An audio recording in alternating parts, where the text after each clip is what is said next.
Paul George gets it off in time. Oh, he banks it in! It's good! Paul George at the buzzer! 1.1 on the inbound from half court. Clearly gets it off, too. No doubt about it. We head to the fourth quarter. Clippers up by 11. Just look at the havoc that Beverly put in fault. Rebounding, defending, knocking down shots. Paul George knocks down the shot. He wanted his teammate Chris Paul to be back. Payne had 29 points in game 2. George turns, shoots, and scores. The Clippers only shoot 33% and 3 for 16 from 3. And they're still with the lead as Paul George gets that one to fall. 3 minutes remaining.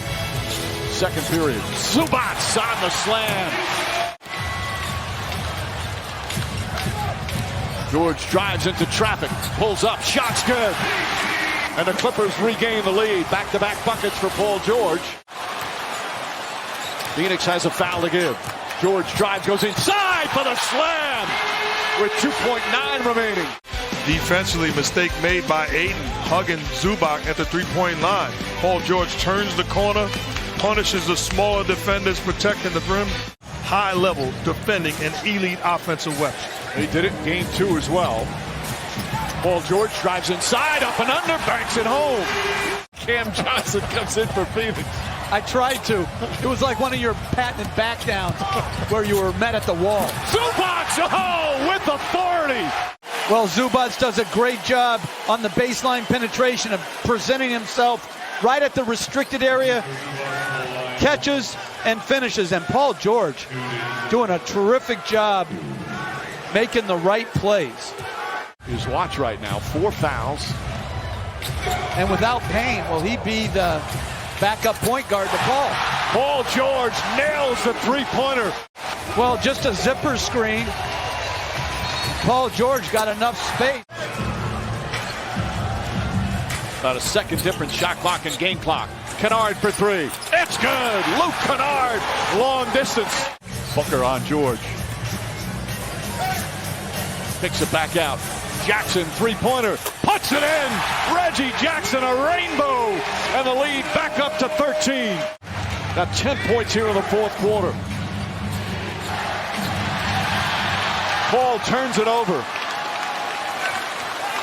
Terrence Mann, Beverly for 3. Bang! I think it's special that just the relationship I have with T, and the relationship T. Lue has with every individual on his team in general.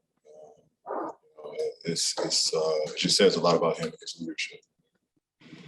The bond has always been great.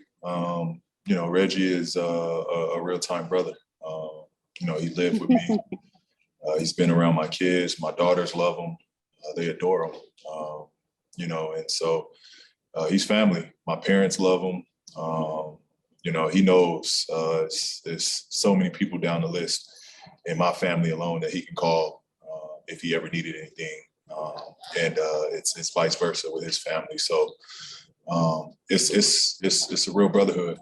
That's my guy, and it's translated on the court. I trust him.